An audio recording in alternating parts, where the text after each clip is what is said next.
నమస్కారం.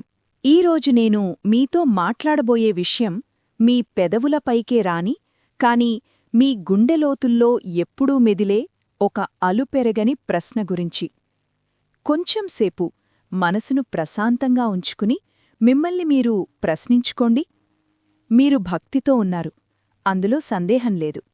ప్రతిరోజూ ఉదయాన్నే లేచి స్నానం చేసి దీపం వెలిగిస్తారు. ఆ దేవుడిని మనసావాచా నమ్ముతున్నారు. పూజలో ఏ లోపం రాకుండా చూసుకుంటున్నారు.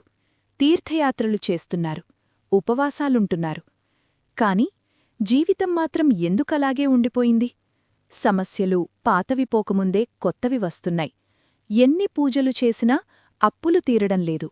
ఎంత ధ్యానం చేసినా మనసుకి ప్రశాంతత దొరకడం లేదు. ఇంట్లో గొడవలు, అనారోగ్యాలు తగ్గడం లేదు. రాత్రి పడుకునే ముందు ఆ దేవుడి పటం వైపు చూస్తూ మీలో మీకు తెలియకుండానే కన్నీళ్లతో కూడిన ఒక ప్రశ్న పుడుతుంది. దేవుడా, నేనింత భక్తిగా ఉన్నా కదా, నా జీవితం ఎందుకు మారడం లేదు? అసలు నువ్వు నన్ను చూస్తున్నావా? నా ప్రార్థన నీకు వినబడుతోందా? మిత్రమా, నేను గత 20 ఏళ్లుగా ఆధ్యాత్మిక మార్గంలో, జ్యోతిష్య శాస్త్రంలో ఎందరో భక్తులను చూశాను. వాళ్ల కళ్లలో ఇదే ప్రశ్న, ఇదే వేదన. ఈరోజు నేను మీకొక మాట ధైర్యంగా, స్పష్టంగా చెబుతున్నాను. ఇది మీ భక్తిలోపం కాదు. దేవుడు మిమ్మల్ని విస్మరించడం అంతకన్నా కాదు. దేవుడు కఠినాత్ముడూ కాదు. కాని మీ భక్తి ఫలితాన్నివ్వకుండా అడ్డుకుంటున్న ఒక అదృశ్యమైన అడ్డంకి మీకు, ఆ దేవుని అనుగ్రహానికి మధ్య ఉంది. అదేంటో తెలిస్తే ఈరోజే మీ జీవితం మారడం మొదలవుతుంది. మీ ప్రార్థనలకు జవాబు దొరకడం మొదలవుతుంది. రండి, ఆ సత్యాన్ని లోతుగా తెలుసుకుందాం. మన సనాతన ధర్మం, మన పురాణాలు, వేదాలు ఒక అత్యంత స్పష్టమైన సత్యాన్ని చెబుతాయి. అదేంటంటే, కేవలం భక్తి మాత్రమే చాలదు. వినడానికి కొంచెం కఠినంగా ఉంది కదూ? మనసుకు కష్టంగా అనిపించవచ్చు. చిన్నప్పట్నుంచి మన అమ్మమ్మలు, తాతయ్యలు నువ్వు దండం పెట్టుకోరా, దేవుడంతా చూసుకుంటాడు అని చెప్పారు. అది తప్పుకాదు, కాని అది సగం నిజం మాత్రమే. దేవుడు చూసుకుంటాడు, కాని దానికి నువ్వొక అర్హతను సంపాదించుకోవాలి. గుర్తుపెట్టుకోండి, భక్తి అనేది ఒక భావం, ఎమోషన్. కాని ఫలితమనేది ఒక వ్యవస్థ, సిస్టమ్. దీన్నొక చిన్న ఉదాహరణతో వివరిస్తాను. మీ దగ్గర ప్రపంచంలోనే అత్యంత విలువైన, శక్తివంతమైన విత్తనం, సీడ్ ఉంది అనుకోండి. అదే మీ భక్తి. ఆ విత్తనాన్ని మీరు చాలా ప్రేమగా, నమ్మకంతో ఒక బండరాయిమీద పెట్టారు. రోజూ దానికి నమస్కరిస్తున్నారు, హారతిస్తున్నారు, పాలు పోస్తున్నారు. ఆ విత్తనం మొలకెత్తుతుందా? మొలవదు, కుళ్ళిపోతుంది లేదా ఎండిపోతుంది. ఎందుకంటే విత్తనం ఎంత గొప్పదైనా దానికి సరైన నేల కావాలి. అలాగే మీ భక్తి అనే విత్తనం ఫలితాన్నివ్వాలంటే దానికి డిసిప్లిన్, అంటే నియమబద్ధమైన జీవన శైలి అనే సారవంతమైన నేల కావాలి. చాలామంది భక్తులు గుడిలో ఉన్న ఆ 15 నిమిషాలు అద్భుతమైన భక్తితో ఉంటారు. కళ్లలో నీళ్లు తిరుగుతాయి, ఆర్తి ఉంటుంది. ఆ సమయంలో వాళ్లు నిజంగానే దేవుడికి దగ్గరగా ఉంటారు. కాని గుడి గడప దాటి బయటకు రాగానే, చెప్పులు వేసుకునగానే మనసు మారిపోతుంది. అబద్ధాలు, అనవసరమైన మాటలు, సోమరితనం, ఇతరులమీద ద్వేషం, అసూయ, మళ్లీ పాత అలవాట్లే. దేవుడు కేవలం గుడిలో విగ్రహంలోనే లేదు కదా, ఆయన అంతటా ఉన్నాడు. పూజగదిలో మీరు ఎంతసేపు ఉన్నారన్నది ముఖ్యం కాదు. పూజగది బయట, సమాజంలో, మీ ఇంట్లో మీరు ఎలా ప్రవర్తిస్తున్నారన్నది దేవుడు గమనిస్తాడు. మీ క్యారెక్టర్ మీ పూజ కంటే ముఖ్యం. దీనికి మన పురాణాల్లోనే గొప్ప ఉదాహరణ ఉంది. రావణాసురుణ్ణి తీసుకోండి. అతని భక్తి సామాన్యమైందా? కాదు, అత్యంత అద్భుతమైంది. శివుడి కోసం తన తలలనే నైవేద్యంగా ఇచ్చాడు. తన పేగులతో వీణ వాయించి శివుణ్ణి మెప్పించాడు.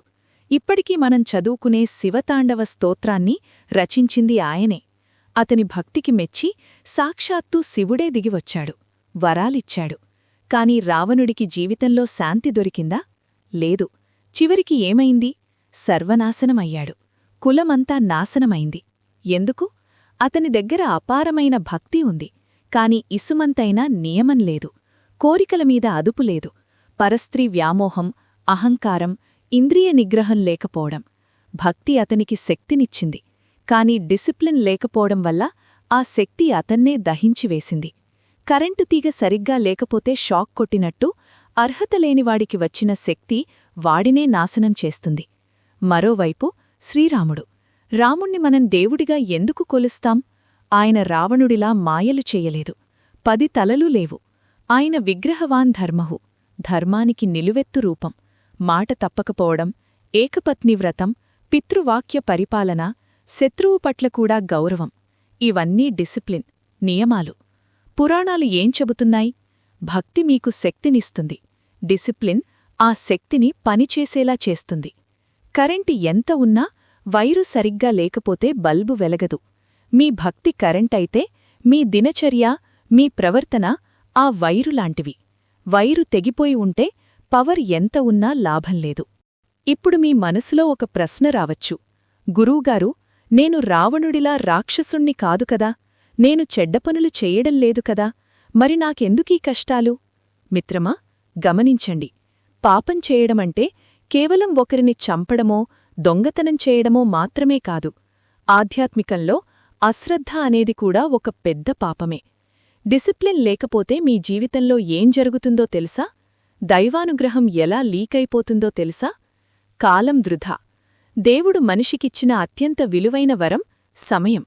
ఉదయం లేచిన దగ్గర్నుంచి ఫోన్లలో, సోషల్ మీడియాలో పనికిరాని కబుర్లతో గంటలు వృధా చేసి రాత్రికి దేవుడా నాకు టైం బాలేదు, నా రాత బాలేదు అని అనడం ఎంతవరకు న్యాయం?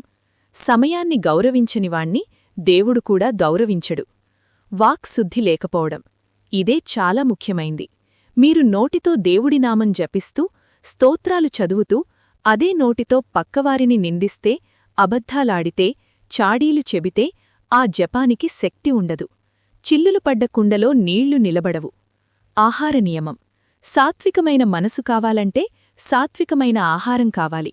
నాలుక రుచికోసం ఏది పడితే అది తింటూ దేవుడు మనసుకి ప్రశాంతత ఇవ్వాలి అంటే ఎలా కుదురుతుంది? గుర్తుపెట్టుకోండి, దేవుడు మిమ్మల్ని శిక్షించడు, కాని మీరు నియమాలు పాటించకపోతే ప్రకృతి మిమ్మల్ని అడ్డుకుంటుంది. ఇది శిక్ష కాదు, ఇది సృష్టి ధర్మం. విత్తనం వేసి నీళ్లు పోయకపోతే పంట రాదు. అది భూమి తప్పు కాదు, రైతు తప్పు. మరి పరిష్కారమేమిటి? నా కష్టాలు తీరాలంటే ఏం చెయ్యాలి? చాలా సులభం. దీనికి మీరు లక్షలు ఖర్చుపెట్టి పెద్ద పెద్ద యాగాలు, యజ్ఞాలు చెయ్యనవసరం లేదు. మీ భక్తికి డిసిప్లిన్ అనే కవచాన్ని తొడగండి. ఈ 3 చిన్న మార్పులు ఈరోజునుంచే మొదలుపెట్టండి. కేవలం 41 రోజులు పాటించండి. మీ జీవితం మారకపోతే నన్నడగండి. మొదటిని బ్రహ్మముహూర్తం. సూర్యుడు రాకముందే నిద్రలేవండి. నిద్రను జయించినవాడే జీవితాన్ని జయిస్తాడు. ఆ సమయంలో చేసే 10 నిమిషాల ప్రార్థన పగలు చేసే 2 గంటల పూజతో సమానం. ఇది మీలోని సోమరితనాన్ని చంపే మొదటి డిసిప్లిన్. రెండవది మాటమీద అదుపు. అవసరం లేని చోట మాట్లాడకండి. మౌనంగా ఉండడం నేర్చుకోండి. ఎదుటివారి గురించి చెడ్డగా మాట్లాడ్డం ఈ క్షణం నుంచే మానేయండి. మీ నోరు ఎంత పవిత్రంగా ఉంటే మీ మంత్రానికి అంత శక్తి వస్తుంది. మీ మాట సిద్ధించాలి అంటే మీ మాటలో నిజాయితీ ఉండాలి. మూడవది బాధ్యత, రెస్పాన్సిబిలిటీ. మీ పనులను దైవకార్యంగా భావించి చేయండి. ఆఫీసు పనైనా, ఇంటి పనైనా, చదువైనా శ్రద్ధగా చేయండి. పని ఎగ్గొట్టి పూజలు చేస్తే దేవుడు మెచ్చడు. కాయకమే కైలాసం అన్నారు బసవన్న. మీ పనిలో నిజాయితీ ఉంటే అదే పెద్ద పూజ. నిజమైన భక్తుడెలా ఉంటాడంటే అతని నడవడిక చూసి ఎదుటివారు ఇతను దేవుడి మనిషి, ఇతను ధర్మంగా ఉంటాడు అని గుర్తించాలి. మీ నుదుటిన ఉన్న బొట్టు, వేసుకున్న బట్టలను చూసి కాదు. చివరగా ఒక్క మాట. ఈ వీడియో పూర్తయిన తర్వాత 1 నిమిషం కళ్ళు మూసుకుని ఒక ప్రశ్న మీరే మీకు వేసుకోండి. నేను నిజంగా భక్తుణ్ణేనా, లేక కేవలం నా కోరికలు తీర్చుకోవడానికి దేవుడి దగ్గర బేరాసారాలు చేస్తున్నానా? భక్తి అంటే దేవుణ్ణి ప్రేమించడం. డిసిప్లిన్ అంటే ఆ ప్రేమకు, ఆ దేవుడికి గౌరవం ఇవ్వడం. మీ అలవాట్లను మార్చుకోండి. అప్పుడు చూడండి, అప్పటివరకు మూసుకుపోయిన తలుపులు వాటంతట అవే తెరుచుకుంటాయి. అప్పటివరకు రాని అవకాశాలు మిమ్మల్ని వెతుక్కుంటూ వస్తాయి. ఎందుకంటే భక్తి దేవుణ్ణి మీ దగ్గరకు చేరుస్తుంది, కాని డిసిప్లిన్ మాత్రమే ఆ దేవుని అనుగ్రహాన్ని మీలో నిలబెడుతుంది, ఫలితాన్నిస్తుంది. ఈ వీడియో చూసిన తర్వాత కేవలం బావుంది అని వదిలేయకండి. ఈరోజే ఒక చిన్న సంకల్పం తీసుకోండి. నా భక్తికి, నా ప్రవర్తనకు తేడా ఉండకూడదు. నేను ధర్మంగా జీవిస్తాను. మీ జీవితం మారాలని, మీ కష్టాలు తొలగి ఆ పరమాత్ముడి ఆశీస్సులు మీకు సంపూర్ణంగా దక్కాలని మనసారా కోరుకుంటూ స్వస్తి.